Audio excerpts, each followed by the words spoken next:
How's it going, everybody? Welcome back to another episode of Dixie Sports Plus.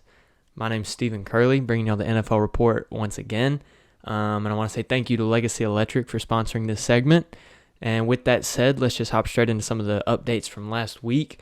The game of the week, if you didn't watch it, you missed out. 49ers beating the Rams.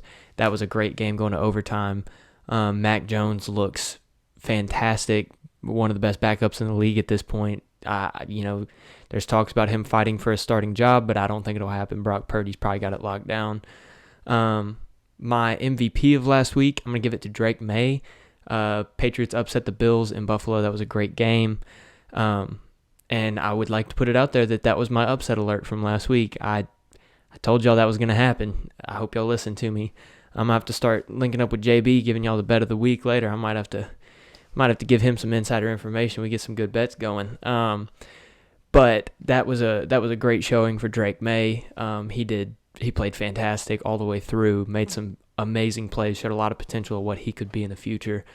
Going forward to this upcoming week, my 3 games to watch, my game of the week for this upcoming week, 49ers at Bucks. Once again, 49ers are involved in my upcoming game of the week. Every game they play against a good team is always going to be a great game, and I think the Bucks are really good, so I see this being a really fun game to watch. I also have the Bears at the Commanders. These are 2 teams that I think are being really slept on right now. A lot of potential in those offenses. Jaden Daniels back and healthy, and the Bears have a lot of talent. They just got to get some things figured out. New coach, though, so I'm not too worried about it for them. And my last one, I got the Seahawks at the Jags. Now, this is a game I do think the Seahawks are a much better team, but the Jags fight really hard. I mean, they play all the way through. You watch that game against Kansas City this past week, and, man, that was a wild game to watch. Trevor Lawrence at the end I don't even know what to say about that. But I do think the Seahawks are much better, but I think that in Jacksonville, this could be a really good game to watch. Definitely something to keep an eye on. And then my upset alert for this upcoming week.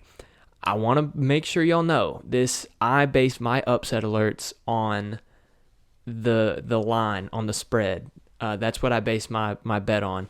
Not who's got a better record, who's supposed to be better. None of that. I base it on the line. And for some reason, the Chiefs are favored over the Lions at this point by 2.5, and I don't know why. So I'm going with the Lions over the Chiefs. I think they're just a better team overall. I think they're better coached at this point in the season. And I think they've proven that they can beat teams pretty easily. And so I think if that offense is doing what they do, this could be a pretty easy game for those guys in Detroit.